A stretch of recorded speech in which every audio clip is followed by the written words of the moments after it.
Hi folks, and thank you very much for joining us on a Saturday morning here in Thailand, Thailand.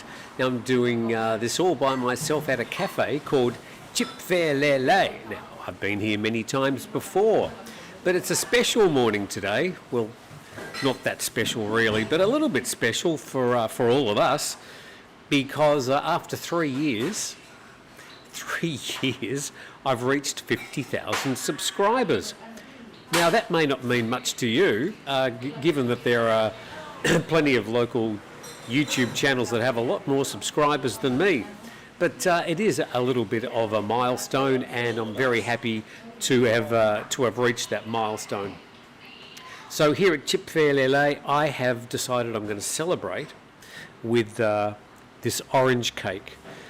Now, unfortunately, you're not here. If you were, I'd share it with you. But you're not. So I'll just have to try it and tell you how delicious it is. Now I'm doing this for you, okay? This is orange cake. Okay, really good. So I'm doing this for you, on your behalf. So happy 50th. Anyway, it is great to have you with us. We're talking about tourism today. I'm doing a bit of an early retrospective on 2025 tourism because it's been a rather tumultuous year. Well, I just think anywhere in the world it's been a fairly tumultuous year. Well, I think in the history books somewhere down the track they'll look at this time and say, yeah, that was a pretty big year. Pivotal. Quite a lot of changes in a lot of people's lives and in sort of geopolitics of the world. And there's been plenty of change here in Thailand as well. Now, amongst all that, and I'll go through some of the issues and I invite your thoughts as well. I just lost my train of thought. There are many distractions here. I will be distracted this morning. Get over it. So amongst all those changes, I mean, still people have been travelling to Thailand, having a great time.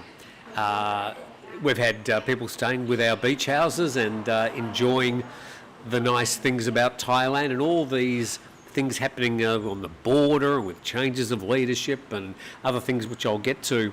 They're still having a great time. The temples are open, the food's still great, and the planes keep arriving. Indeed, having a look at the slots booked for planes for 2026, it's a record number booked by a record number of airlines. So somebody knows something. But one way or the other, it seems there are a lot of people coming to Thailand next year, or it's predicted by all these airlines and tourism authorities that it's going to be a big year. Now, it hasn't been a big year this year. It's been a bit of a downer, and we'll get into some of those issues. Across the board, a drop of some 7.5%. Now, we're still only at the start of November. Happy November Day. Don't think anything special happens on the 1st of November, but every day is special for me. But we are able to sort of extrapolate the numbers through to the end of the year. And the thought is that last year they tracked some 35 million arrivals, foreign arrivals here in Thailand. And this year it's going to be closer to 32, maybe 32.5 million. Now, a lot of people I've spoken to are saying, yeah, we seem to have strong bookings for the high season this year. So whatever has been stopping people from coming to Thailand this year, and we're only talking across the board of a drop of 7.5%, but there has been a rise in some of the countries around Thailand. Notably, I would say Vietnam has seen the highest rise in tourist numbers this year. But it's not that people are not coming to Thailand and going to Vietnam instead. It's much more complicated than that. I'll also have a look at the numbers of, or not only the numbers, but where they're coming from this year, and some of the things that have led to a drop. I think I'll just have to have another piece of cake again. I'm doing this for you. So just imagine you're eating this cake. and enjoying it.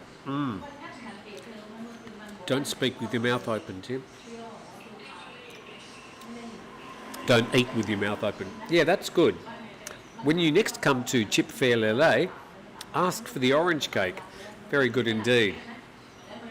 So a lot of familiar faces here today, and it's great to say hello to Scott in Chicago. Scott's got a question already. A nomad overseas who's an Irishman in the Philippines. A lot to be said there. And we've got Guzzy Jack, of course. He's all the way from Texas today. Gail Foss, Gail also from Chicago, who has bought Daisy her favourite toy this year, which is a squid or an octopus. Not quite an octopus, it's only got 5 legs, but it's still all intact and still makes the squeaking noise. And I should say to all our American friends today, anybody who's there, it's still October the 31st, so happy Halloween to any of our American friends today. Luke Manson saying hello from Sydney, and we've also got WTFFUBU. I'm not quite sure where you're at, but hello to you as well.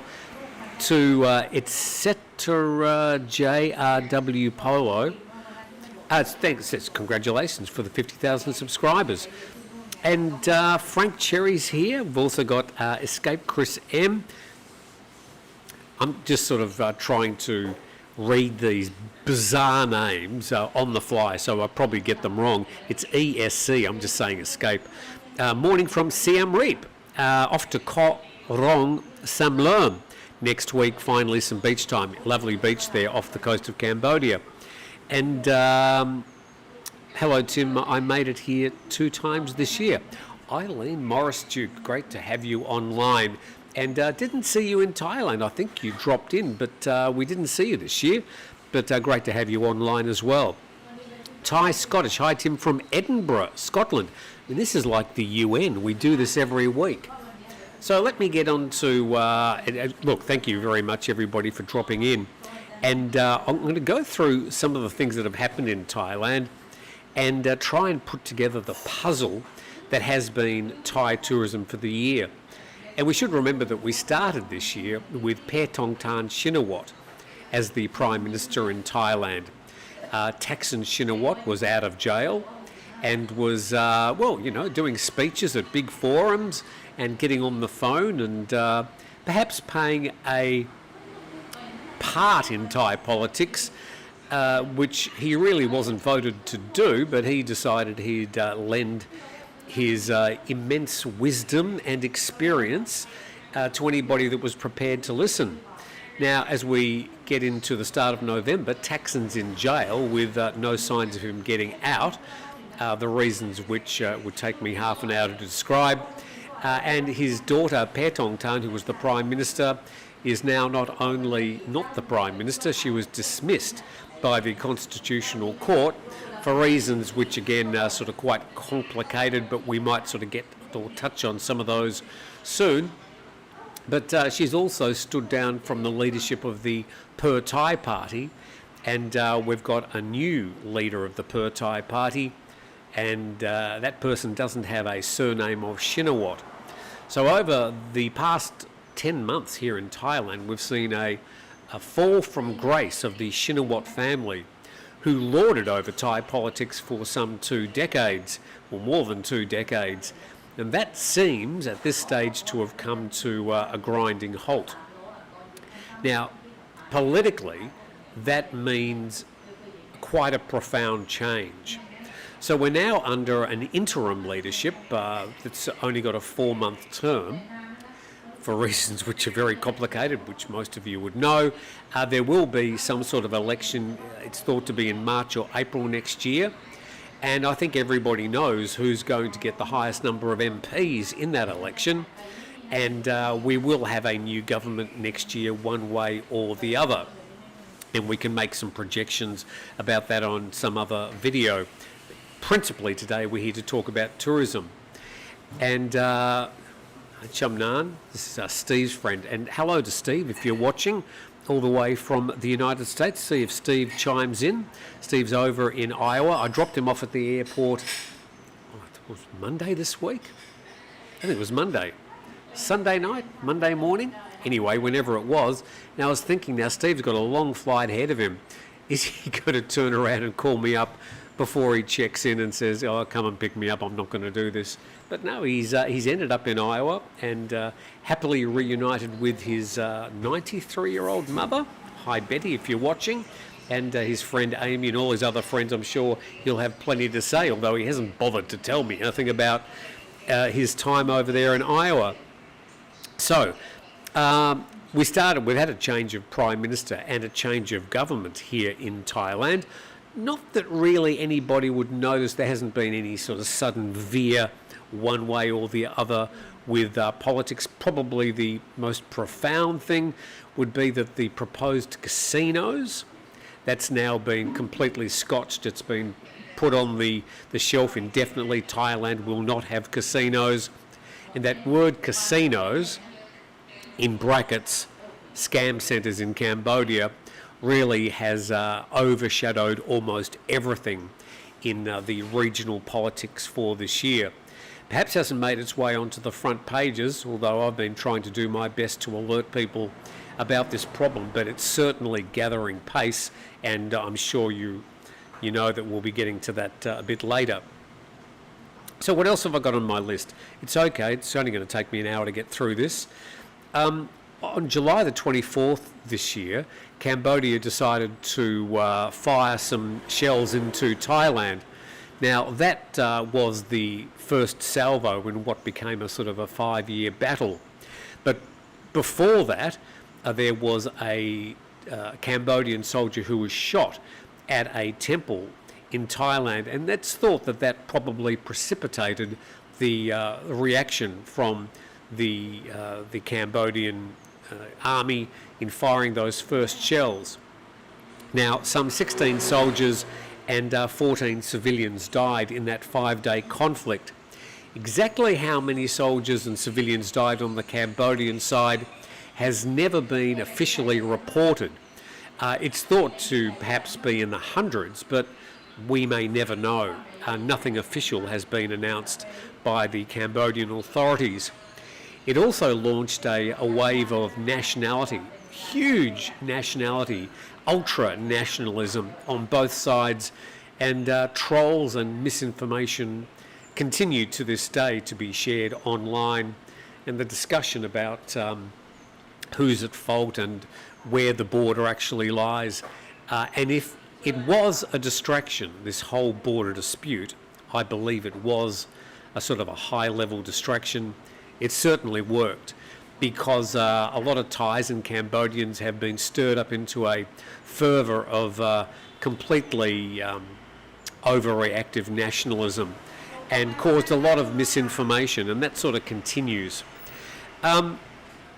It's also, I think, that dispute and things following it, and some other issues I'll get to in a moment, has we've seen a shine or a spotlight on the industrial scale scam centres in Cambodia.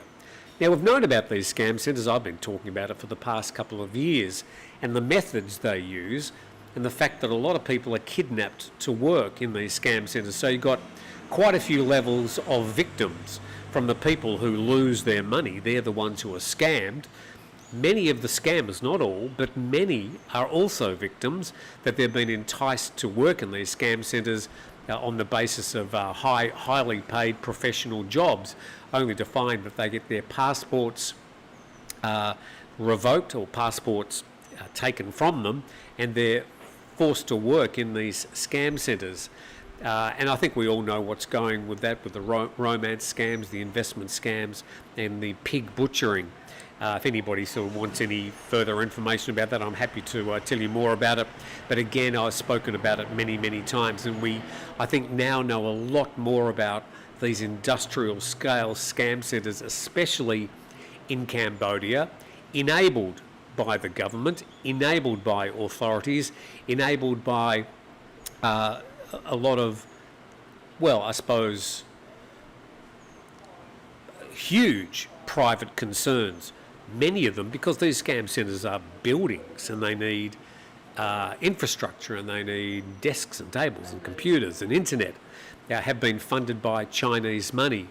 And a lot of the Chinese investment in these scam centres is well hidden behind layers of very complex company setups, but a lot of that has been enabled by Cambodian authorities, Cambodian police, the army, officials, and leading government figures who are now being named, and their funding sought by international authorities. And there are three key stories, or maybe four.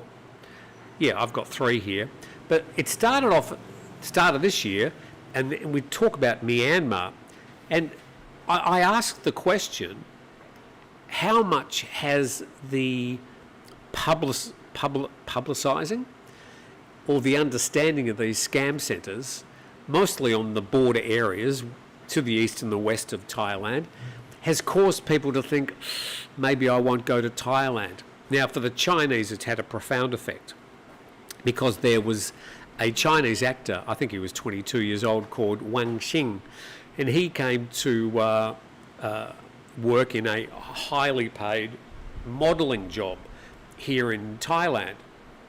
And he arrived in Bangkok at Suvarnabhumi Airport, and his transport was waiting for him.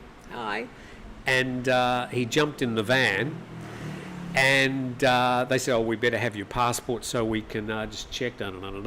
Anyway, 9 hours later, he is he ends up on the border of Mae Sot, transferred across the river, the Moi River. It's only some 30 to 50 metres wide in places along that river, and found himself in a scam centre. Now, however, he had, or his case rose to the top of the pile, but he was reported missing, and both Chinese and Thai authorities were somehow able to access that compound and get him out pretty much unscathed, although he'd already had his head shaved. He'd spent a few weeks in there, but there are an estimated between 500 and 700,000, mostly Chinese, Indian, Bangladeshi, African, but really all nations, just about all nations, have got people kidnapped and taken to those scam centres. Now, how he escaped or was helped to escape, how much money was paid, how Thai and Chinese authorities were able to get onto Burmese soil, basically a sovereign country, and extract him, really hasn't been fully described. But his kidnap and his story, and those media conferences he did back in Thailand, did make a lot of headlines in China. And it's caused the Chinese tourist numbers to really cave this year. And if you talk about the numbers of tourists coming to Thailand dropping, it's almost 100% due to the number of tourists dropping from China alone.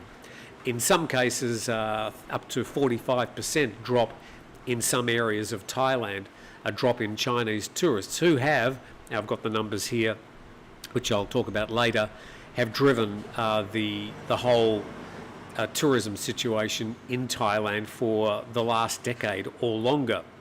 Now, there was also the kidnapping of a Belarusian woman called Vera Krashova. She was a 26-year-old, and she was in Thailand, and whether she decided to go by herself or was lured, she travelled to Yangon in Myanmar, and on September the 20th, some people wrote to her parents and friends saying, we've kidnapped your daughter and she'll be killed if you don't give us X amount of money. Extortion.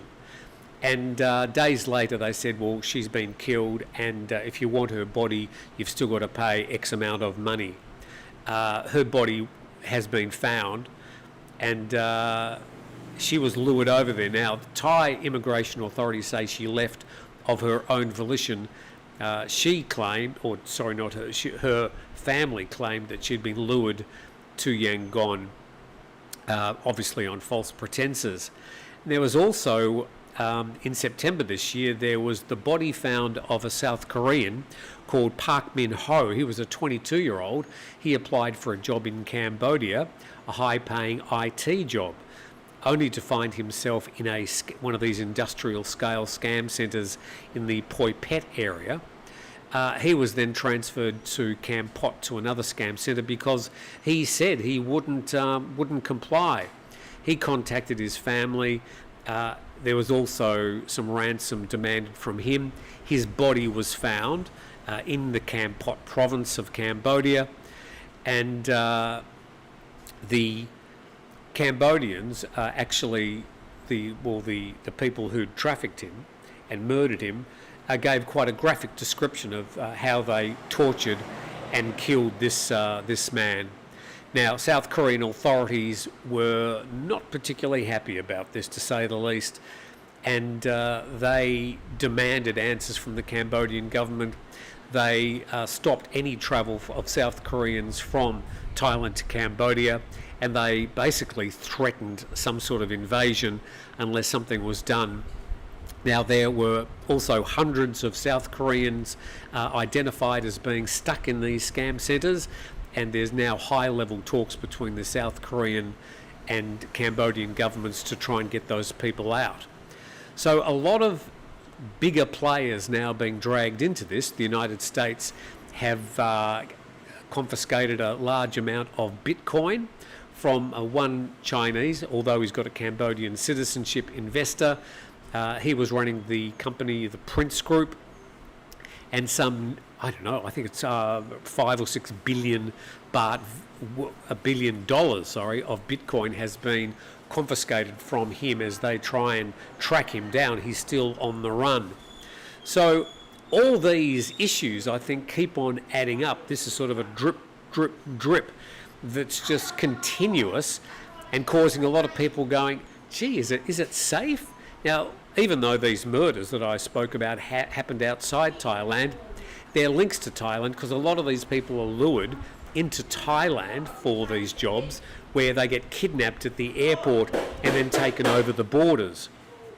Because if people say, oh, there's a good job in Phnom Penh or Siem Reap, they'd go, oh, Cambodia. So it's all very sophisticated, extremely sad, and there are victims all around. Now, these are just the stories we get to hear about. Now, I'll share this with you. I spoke to somebody who was working in one of these scam centres in KK Park, actually, a Burmese girl. I spoke to her earlier in the week, and she spoke about the raid on the KK Park. The Burmese army were basically bombing the park and forcing the scammers and the scammed out. And they went in to find, this is bizarre, but basically a functioning city within this this park, and she was working as a hairdresser there. And they went back into the park after all the scammers had left, and they found hundreds and hundreds of iMacs. It seems that the scammers use all these Mac computers. Now, I said, gee, how can I get my hands on one of those iMacs that are currently not in demand? So I'm not sure, but I think a lot of stuff has now been stolen from those scam centres, which were basically abandoned by the people who were stuck in there and the scammers. They'll come up somewhere else, don't you worry about that. More worryingly, they found in one of the corners of the KK Park a huge incinerator. And what has been found in that incinerator, I think you can probably guess that we hopefully will hear more about the contents of what has been incinerated in some of those compounds. So this whole issue is much more profoundly worrying than I think a lot of people understand. Now, some people say, oh, Tim, stop carrying on about the scam centres. But this is a big problem, not only for the estimated 500,000 to 700,000 people that may be, in some cases, still stuck in these centres, even though there's a crackdown on some of them. There's a small amount of people being pushed out, KK Park being closed down, but it's just one of hundreds of these industrial scale scam centres, many of them dotted around the border areas on the other side of the Thai border in Myanmar and Cambodia. Both of them, I think, which we could say are to a greater or lesser extent failed states at this stage. So there's also travel warnings that still exist for people travelling to Thailand for those border areas, those border provinces between Cambodia and Thailand. Now, there was a peace accord sort of signed last week in the presence of the President of the United States and the Prime Minister of Malaysia, between the Prime Ministers of Thailand and Cambodia. Now, there was nothing new in that peace accord that wasn't mentioned in the original ceasefire in September. But having the gravitas of the American president visiting the area, it did provide a lot more publicity, which I think would perhaps encourage both Thailand and Cambodia to push ahead with their peace agreements. So we're hoping that that will have some effect. But those border provinces between Cambodia and Thailand are still being flagged as an area where tourists should avoid. I'd say basically it's the border areas that you should avoid. The rest of the provinces I think it'd be perfectly safe to visit, but officially you're being warned not to. There's also a number of high-profile businessmen now being sought to assist international authorities with their inquiries in regards to the monies, the missing monies, the stolen monies, the scammed monies from these scam centres. And we've also seen the Deputy Finance Minister of Thailand was forced to resign after being implicated. Other Thai politicians have also been implicated. They were demanded to attend a hearing this week to face questions from a Senate hearing. None of them turned up to face the hearing. I'm not sure of the legal ramifications of that. I'm not sure if they're legally required to attend those hearings, but I'm sure we're going to hear more about them. I am averse to naming them. Some of the names you would know if you've watched this channel over the past few years. So I'm going to go to the tourist numbers a little bit later, but I thought at this stage, having said all that, that we might go to your thoughts on what's been happening over the past year here in Thailand. I think all those things, plus the rise of the popularity in Vietnam, and a lot of people now, YouTubers, going to Vietnam saying, hey, this is a great place and come and have a coffee and enjoy your time here. So that is encouraging people coming to Southeast Asia to perhaps say, well, maybe Thailand, they've got a few problems at the moment, maybe I'll go to Vietnam or Malaysia or Singapore. I don't know, what do you think about Singapore? It's a fascinating place, a fascinating history economically, but I sort of find it a bit bland. It's sort of like a Western country, really. It's sort of almost clinically clean. Anyway, a lot of people still like going there.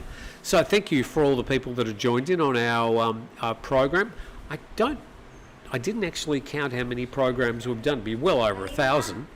But to get to the 50,000 is for me an amazing. Well, it's been hard work. I haven't bought a single one of those subscribers. Like some of my peers have bought subscribers, makes their channels look bigger, but doesn't actually get any additional viewers. But I've done it the hard way. So let's go to your comments. I'll go to questions not related to Thai tourism a little bit later, but we'll go to the ones related to this drop of Thai tourism and what reasons you see. Okay. So a lot of people saying, well done for the 50,000, thank you very much. Oh, people talking about the cake. Let's just try a bit of this.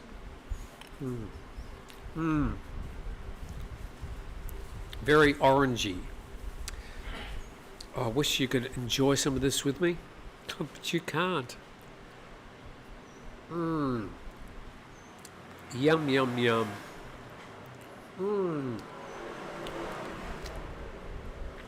Not low calorie either. Okay, so let's talk about what's been happening. It's me, Damien Jesser from Wollongong. That's who it is, Damien Jesser. You use this crazy WTFFUBU handle. I don't know who you are. Hi, Damien. Eurovision Chris. Okay. The ESC Chris M is Eurovision Chris. Why do you do this to me, everybody? Cheers, Tim, from the west coast of Canada, says Paul Newman. Audra Rodriguez. Good morning, Tim. Happy Saturday from Peter and Audra in Hua Hin. Great to have you with us. Class 58 has got comment. If you want me to see something, one of your comments amongst all these, write comment or question in capital letters at the start. It's a lot easier for me to see it as I scroll through. Tourist numbers are significantly down in Siem Reap, I believe. Yeah, I mean, all this publicity about what's happening in Cambodia at the moment, I don't think it's going to be doing anything for Cambodian tourism. But thank you for passing that on. Of course, yeah, we forget that the impact it might be having on Thai tourism won't be doing anything to help Cambodia either. VGSHWK1. Tim, naturally tourist counts are going to be down with two of your neighbour land borders closed. Yeah. So at the moment, the land borders between Thailand and Cambodia are closed. You can get across to Myanmar in some cases. It's sort of complicated, but I probably wouldn't recommend it. Casinos are no good anyway, says Shano Traveller. I would personally agree with you. Others wouldn't. But we're certainly not going to see casinos in Thailand. And I think the threat of casinos in Thailand may have been the starting point for our full understanding with what's going on in many of these scam centres, a lot of them with casino facades. Oh, we're just a really high-rolling casino, and they've got 3 tables out the front, but you go behind the back door and there's hundreds, maybe thousands of scammers sitting there on their IMAX, apparently, scamming people from around the world. Eurovision Chris says, although last night in Siem Reap it was jam-packed, it's much busier than June and August when it was dead, but overall this year much fewer tourists. Thanks for all that. Damien says there's a good hacker on YouTube. Him and his mate call scam centres, then hack their systems and crash very fun, angry scams. Get with him over the phone. I think most of the time those scam centres are in India. The ones I have seen some of those hackers. Most of these YouTube stories are just stories, not really true. Says Tim Nick 3850. Stories about what? But thank you. Rolandos. Anyway, good morning, Tim, all the way from Chaya sub-district of Suratani. Thanks for wearing black, showing respect to Thai people in your community here in Thailand. Yeah, I'm sort of running out of black shirts and grey shirts. I think probably in the next couple of weeks I'll start wearing my normal shirts. Not because I disrespect Her Majesty the Queen. Of course, I'm very happy to participate in the mourning of the Queen Mother and her passing last Friday. It's been 8 days now, at the age of 93. But I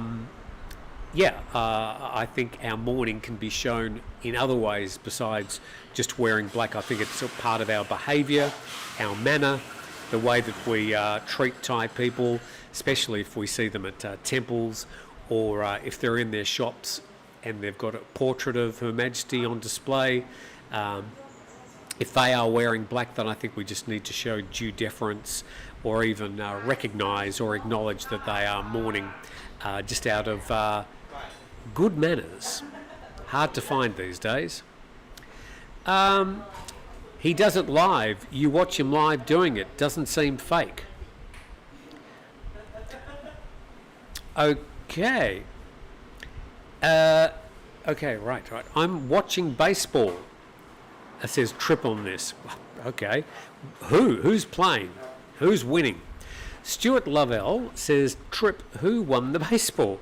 What a horrible story. Yeah, talking about the deaths of some of these innocent young people who are going to apply for jobs, or they're going to enjoy themselves. They get kidnapped or lured unwittingly to cross the borders, and in those two cases anyway, never to be seen again.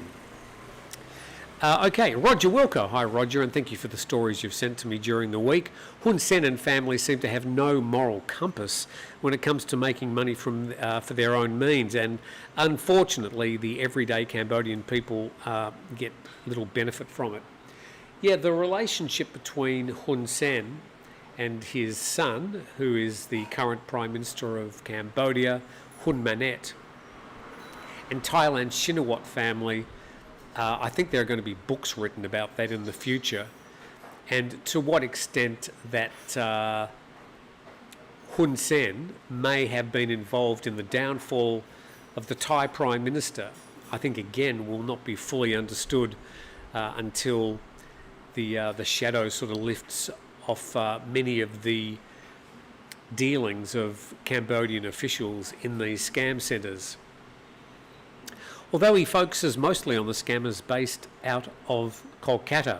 Well, this is talking about the man on YouTube who scams the scammers. They are very fun to watch, actually. Okay, what else we got? Right, Eurovision Chris, we need some more ethical hackers who get details of the big dogs, managers, and can somehow get that info to some agencies who will actually do something about the situation on the ground. Yeah. So yeah, maybe we could get people embedded into some of these scam centres.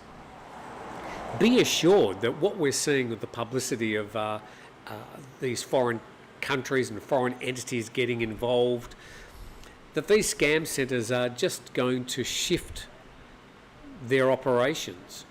Currently in Cambodia and Myanmar, as well as other countries, including India.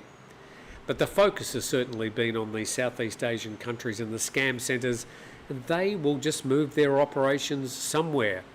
They've been very, very clever to keep a veil over their operations so far, and I think we're going to see that continue. The companies they've set up are also got a veil of legitimacy at the front, but once one of them is Huai which is a financial fintech company in Cambodia, linked to a lot of the operations of the scam centres and the movement of money. Now, they've sort of been ostensibly cut off and closed, but again, I'm guarantee that they've set up in some sort of other way to keep the operations of these scam centres moving along, because unless they can launder the money, they can't operate. And Bitcoin also has been implicated as a big part of the way that the money has been laundered. And I don't think that that bodes well for the future of cryptocurrency. There will be further crackdowns on these cryptocurrencies as governments around the world want to try and stop this flow of laundered money one way or the other. Now, it's not just crypto. I mean, you can use traditional banks, and a lot of the Thai banks have been cracking down this year with some fallout to the expat community. But a lot of that has been to try and stop the laundering of money through basically legitimate Thai bank accounts.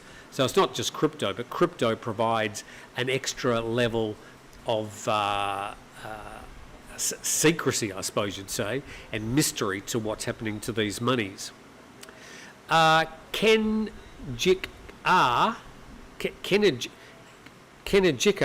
Singapore is where billionaires move to. Yeah, well, they're sort of welcome to it. I don't find anything particular. I mean, it's, I don't know what the attraction is. I can imagine living there. I lived there in Singapore for quite a bit of time. Well, I'm talking weeks, months actually.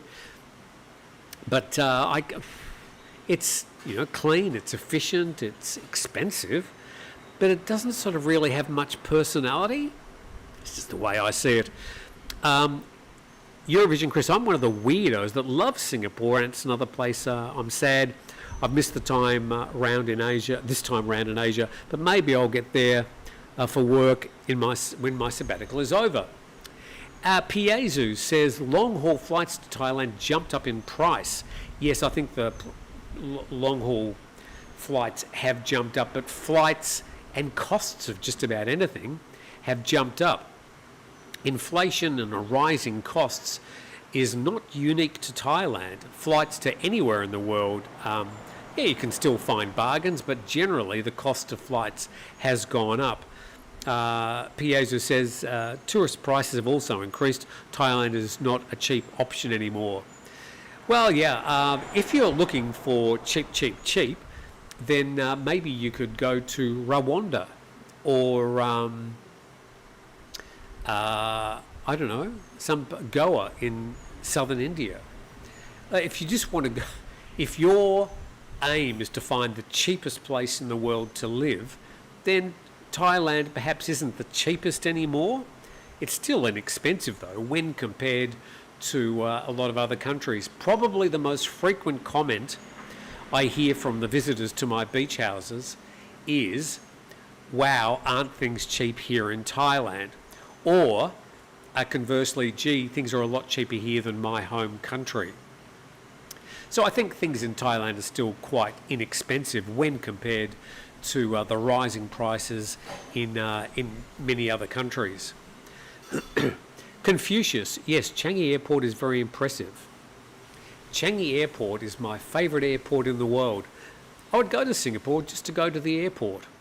I thoroughly enjoy my time at the airport. I've got my favourite little spots to go. They've got some mini theatrettes where you can go and chill out in a very comfortable chair. It used to be free when I did it. They're finally going to get rid of the archaic alcohol laws in January, says Huahan F. I think the alcohol laws are changing. Whether they're going to get rid of this 2 to 5 o'clock in the afternoon can't buy alcohol law, I don't know if that's going to happen. It should happen. I think it is archaic, but again, that's what the Thai authorities have decided to do in the past, and it's their country. Sikofu says, greetings from Siem Reap. I must go back to Siem Reap. I enjoyed my stay there probably some 10 years ago when I visited Angkor Wat, and I bet it's changed way more than I would even imagine. Siem Reap has really been on the tourist map over the past 10 years and has grown substantially. I think they've got a new airport as well. Dildo Baggins, many Thai tourist hotspots didn't reinvest when the going was good.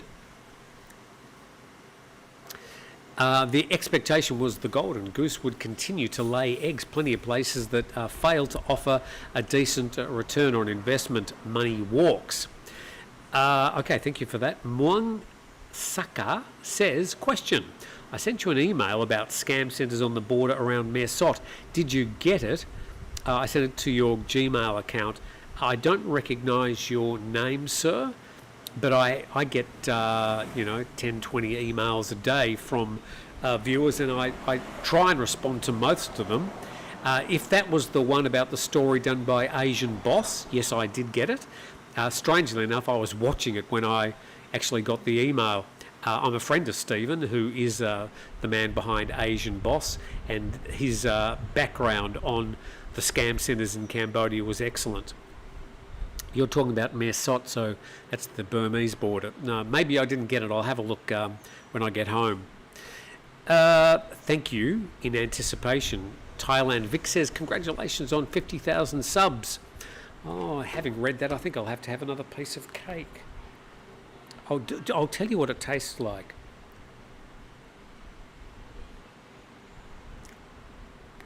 It's all orangey and cakey and yum. I really wish you could share it with me. So sorry.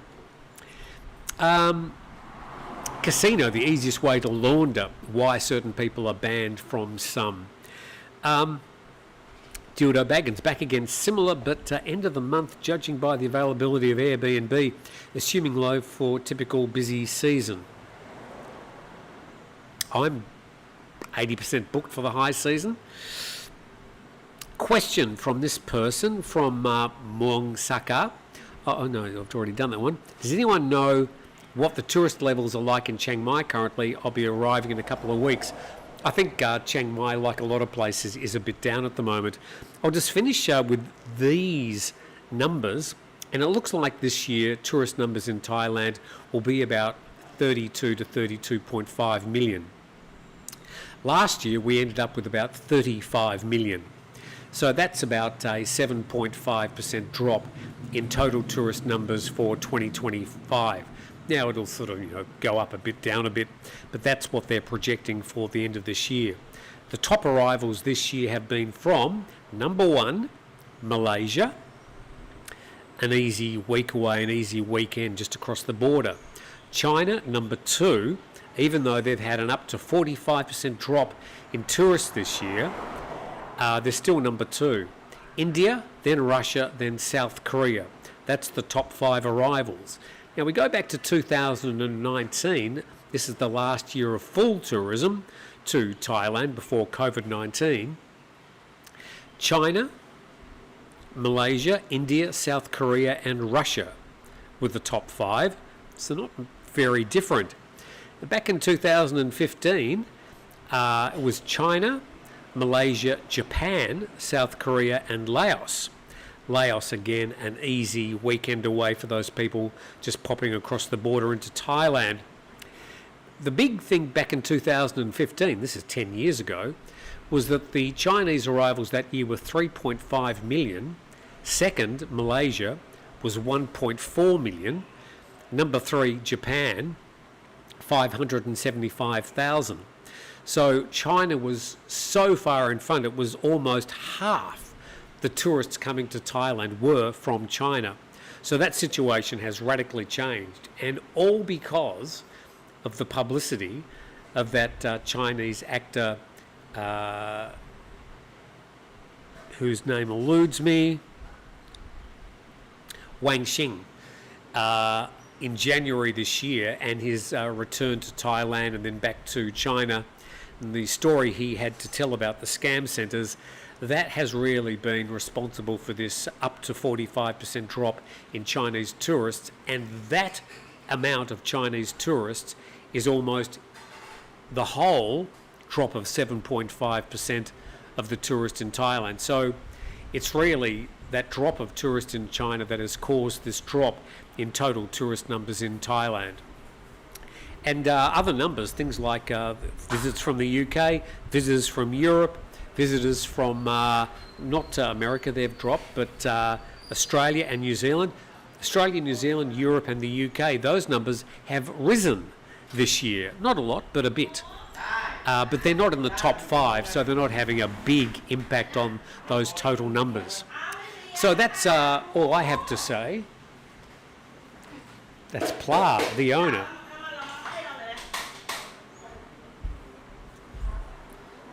Say hello, Pla. Swadika, indeed. There she goes. Oh, she was the one that made this cake. Did I tell you I've got this cake for my 50,000 subscribers? I'm having this for each and every one of you.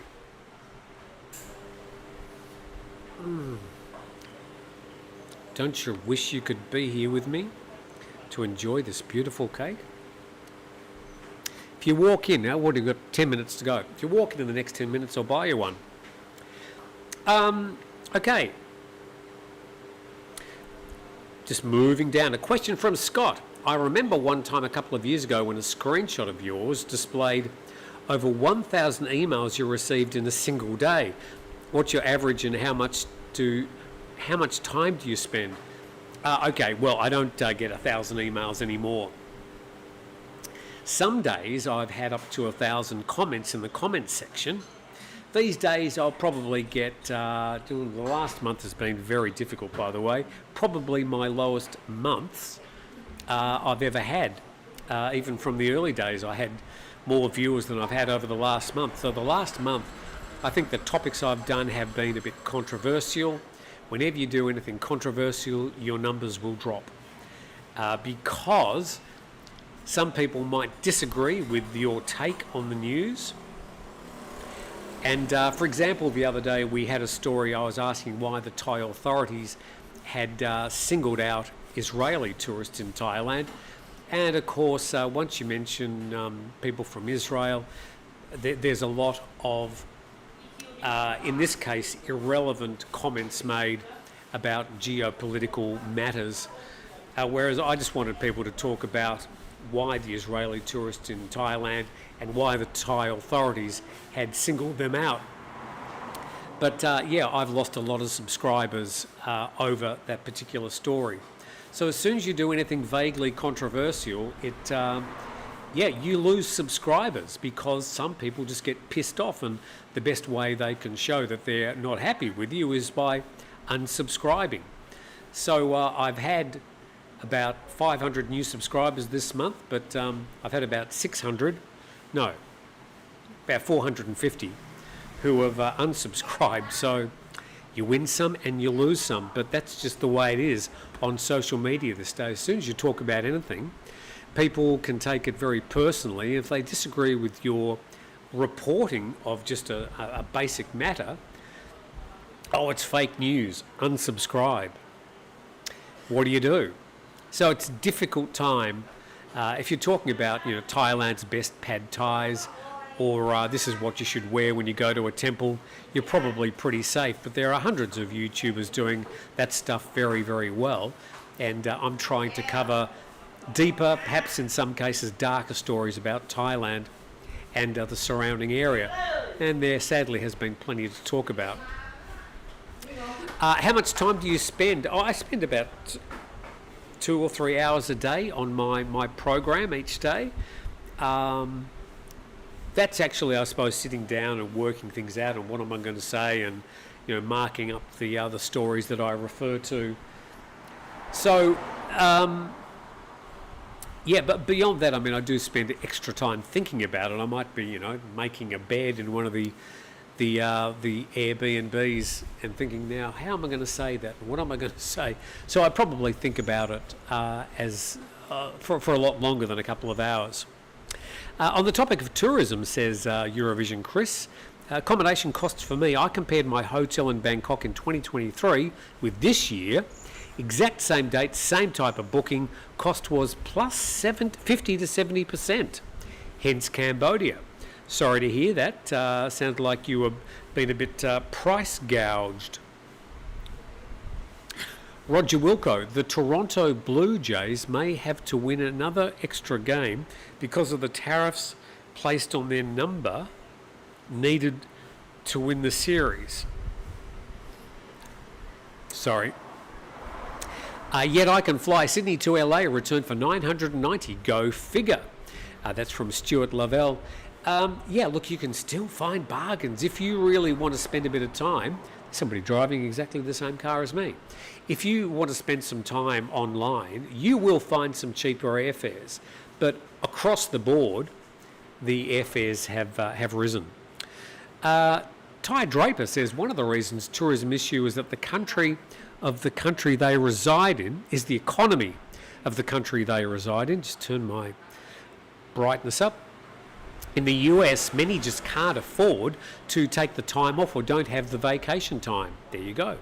Piezu says, how much did you pay for the orange cake? Be honest. I haven't got my bill yet. I think the cakes are about 80 or 90 baht, usually. Here's a whole cake stand. You've got banana cake, you've got chocolate cake, you've got brownies, you've got this orange cake. I think they're about 80 or 90 baht. I'll pay for it after. So I am paying for my breakfast, by the way. I came here, I had breakfast, I've been working on my program, and then I got the cake, and the water was free. Sikofu.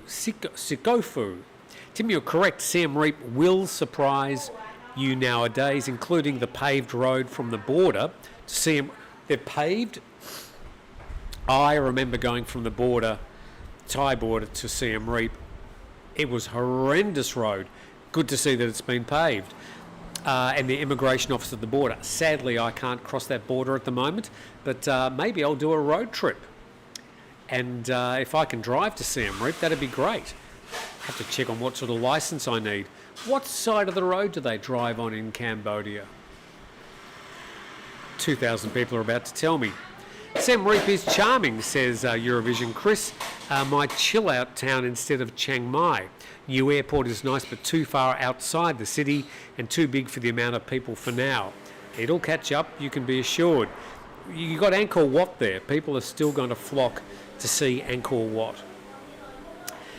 Phil with 2 L's says, I noticed that the high season prices have started appearing here in Jomtien. It's been a very quiet low season, but should start picking up soon. Maybe I should put the prices up on my my beach houses. Maybe I'm not up with the plan. Stale format, try something new, everyone doing what you're doing now. This is from Mick Fitz. Stale format, what, me talking about the news? Okay, Mick, tell me, what would you like me to do? What would you like me to change? How would you like me to, given I've got a limited amount of time each day, I don't have anybody to carry the cameras or do the editing. A lot of other YouTubers are very lucky to have much higher views. Some of them got big sponsors and they can afford a coterie of people to make them look good and cut all their videos together and promote them on social media. I really love that. But Mick, I'd be after some advice on what format. Or maybe it's time for me to, shut up shop and say it's been good fun and just concentrate on making beds and looking after my visitors. I don't know. If everybody's doing what I'm doing, well, maybe it is time to pack up the camera. Bijan Bain, greetings from Hua Hin, where rainy season arrived very late. That rainy season on that strip of the west coast of the Gulf of Thailand, Chumpon, Hua Hin, Koh Samui, Koh Phangan, their wet season is later. It's usually October, November, December, sort of wet season there, rather than from May to October here on the Andaman coast, and also other parts of Thailand. They're coming to the end of their rainy season. And I can say today, bright blue skies and about a 5 to 10 knot onshore breeze coming out of the west. Can one get cheesecake in Thailand? Oh yes, you can get very good cheesecake in Thailand. This orange has got a bit of a sort of cheesecake tasting base. I don't think it is cheesecake, but yeah, you can get good. They have blueberry cheesecake. I've seen quite a few different cheesecakes. Yum. Okay, we'll do 3 more and then I think we'll call it a day. Mr. Musical Genius. It's because you don't just give the stories, you also take a side. This is why you lose subs. Be unbiased in your reporting. Well, I think one of the things I try and provide is some commentary. And so I'll always read the stories as written, and then I'll try and provide some analysis. Some people may perceive that as bias, but I'm also very happy to read out the other side of the story. But I don't think I'm particularly biased. I don't take a firm stand on my stories. Tell me, Mr. Musical Genius, the stories that you think I've taken a biased stand and how I could have done that job better. Appreciate your input. Krung Tep Ken, what's the name of that cafe? This is Chip Fair Lele. You won't find it under that name in Google. It's because it's written in Thai. But it's about 1 kilometre along the Thai Muang Beach Road. So when you come through Thai Muang, you come down towards the beach. And then when you turn onto the beach, it's about 1 kilometre along. It's a little brown building. It's next to the sort of the maternal healthcare centre, which I think is painted in blue and pink. It's a little brown building, and it's got one of Steve's turtles out the front. It's got some green concrete seating, pretty hard to miss, but excellent cake and coffee. Okay, let's go to a few more of these. Thailand Vic, I'm glad I visited in August. I paid $1,232 US dollars, here we are, round trip from the US. The weather was great in Krabi, the rain wasn't an issue. I spent about 700 to 800 Thai baht for 3-star hotels per night. Okay, sounds like you had a good value trip, and the sort of costs you're talking about sound about right for that time of the year. And I hope you enjoyed your time in Krabi. Eurovision Chris back again. Cambodia Drive on the right. Also same as Thailand. I'm sure more come to Angkor Wat, but the airport is still far too big, like a ghost airport at the moment. Also, if they want Phnom Penh to be a transit airport, it doesn't help. I like Phnom Penh, probably my favourite part of Cambodia. Thailand, as far as bakeries go, is a fat man's paradise. Yeah, they do some good bakeries. One thing I probably miss here is the non-sweet bakeries, like really good bread. I get my bread sent down from Bangkok every couple of weeks, and I found some good bakeries there. And anything that you can't get in the shops wherever you are in Thailand, you can almost certainly get online. And I've taken advantage of that many times. Confucius says, congratulations on 50k, see you next weekend. And let's see, still sort of waiting for okay, many tourists go to Bangkok. I spent 30 days. Okay, Roger Wilco, profound that your highly debated topic about Israelis in Thailand took you over 50,000 subs. Guess you can thank Israel. Yeah, I mean, I went out of my way not to take sides when I did that story, but I was accused of being an anti-Semite. I was accused of being pro-Israel. I was accused of everything from one side of the spectrum to the other. It's been a pretty rough couple of days, but some stories I feel you just have to cover. I have a news bent, and I like doing the news, and I like covering the stories. And sometimes people will see bias where there actually isn't any, because you are just reporting the news, and the news perhaps doesn't suit a particular narrative. Therefore, you're biased for reading the story. Some people just always just sit there looking for bias, looking for something to complain about. I get it. It's just not usually where I come from. If I'm going to provide an opinion, I'll usually make sure that you know it is an opinion, and then I'm prepared to weather the consequences. Can you get sourdough bread easily? I had scrambled eggs and tomato on sourdough bread this morning. Now, it's not as easy to get in this town. If you go to Phuket, you go to Villa Market, they have sourdough bread there, and I've just ordered quite a few loaves of sourdough bread from Bangkok. I ordered them yesterday morning. They'll probably arrive tomorrow, so it's very easy to get just about anything you want.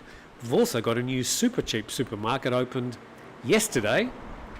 Haven't been up there yet. I'm pretty sure they won't have sourdough bread, but it's good for us to have just another opportunity. But yes, I actually dropped in. Oh, don't tell anybody. I dropped into Macro, which is a great supermarket in Phuket, coming back from dropping people at the airport, and I bought some brie, with blue vein in it. So it's a slice of brie with some blue vein in it. It wasn't cheap. I came back and I bought a packet of Ritz biscuits, and I just pigged out on that brie with blue vein cheese in it. Oh, it was heavenly. So you can get all sorts of different things, but sometimes you've got to fossick around for them, and in some cases they're not cheap, especially if they've been imported. Did I tell you how nice this cake is? I'm only doing this for you. I'm celebrating on your behalf really. Tim, if you didn't have this show, would you still follow the Thai political scene as ardently as you do now? This is from Guzzy Jack. Well, that's a good question. Yeah, probably. I've always sort of been interested in politics. I studied politics for 2 years at school. So I was interested in the Australian political scene when I was living there. This is my home now, so I study Thai politics, and I try and pass on things that may have an impact on foreigners visiting here. I try and analyse what the government's saying and what that really means. So yeah, I think I would still, I'd read about it. I perhaps wouldn't read about it quite as in depth or develop an opinion on some of it, but yeah, I'd certainly still be interested. And Pete Burness, greetings from Australia. Honestly, I don't believe you're biased. It's very difficult to provide balanced news reporting, especially from the sources you may use. Thailand is beautiful. I love it. Eurovision, Chris, Tim, I completely understand. I cover Eurovision on my channel. Oh, I love Eurovision. And I've had a lot of abuse the last 2 seasons, even though I've said nothing about Israel. So I'm an anti-Semite, apparently. Yeah, well, Israel, they're involving in the Eurovision contest.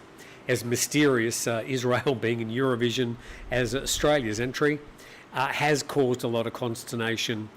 And the entry, I think, this year was quite political, actually. So I think things like Eurovision have to be careful. They don't get dragged into geopolitics. I'd love to have a talk to you about Eurovision. I have a Eurovision party every year. Used to do so in Australia, and I've been doing so here in Thailand. Drag my Thai friends along. Some of them in different locations, so it's a different group of Thai friends. They've never seen Eurovision before, and they watch it, and we're all there cheering away and laughing and making notes and waving flags, and they're completely mystified. I love it. Piazu decided out of thin air to say Andrew Mountbatten Windsor, formerly known as Prince. That's been a big story for the UK. I've got nothing really to say about it. That's for the people of the UK to work out. I think some people have a jaded view and underlying bias, and then they see your non-biased reporting as biased because it differs from their opinion. Yeah, I get that. And look, I don't take their calls about perceived or real bias. I don't take it personally in most cases. But when people do get personal, when trying to sort of put you down, then that sort of makes me bristle a little bit. But you know, it's your fair game once you are here talking about things on YouTube. I noticed farther down the coast near Phuket, there's a Tim's Cafe, and wondered if it was yours. No, not my cafe. Cafes are hard business. So, no, there is a Tim's Cafe. I think there's one here. I think I visited it too, actually, just about 20 kilometres south, still in PHANG. So I think there's a few Tim's Cafes, but not mine. And if they're using my name in vain, then there will be consequences. And with that, I thank you very much for watching, and thank you for the good wishes on my 50,000 subs. Look, ultimately, I think there are going to be some changes to the channel. We've sort of evolved from here to there to here and back to there over the past 3 years, and I'm going to be very busy making beds and chasing toilet paper and buying coffee for guests over the next couple of months. Just wading through the bookings takes a couple of hours every day, and working out people's arrival times. So I am going to be busy. Maybe the format will need to change, or maybe I'll have a rest. I don't know. But I am always very, very grateful for the people that watch, and I also really appreciate it when people have a comment to say, even if they disagree with me. If they do it, in a civil way, I think it's great to have the conversation open. And the more we talk about things, the better.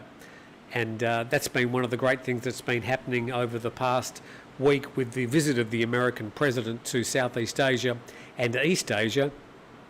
The conversation about this region in the world is now making headlines in the United States. And that can only be good for Asia and Southeast Asia generally. So the more we talk, the more we understand. And as long as we can keep it civil, then I think that's good for everybody. Thanks for watching today. Oh, I don't have much of this cake to finish, but I'll have to finish it alone. But I've been thinking about you eating it with me all the way along. Enjoy the rest of your Saturday. There won't be a grumpy old men tomorrow because Steve's in the US and I can't find anybody to replace him. There's nobody older or grumpier than Steve, so we'll just have to wait till he gets back. But thanks for watching today. Have a fantastic Saturday, and I look forward to seeing you next time.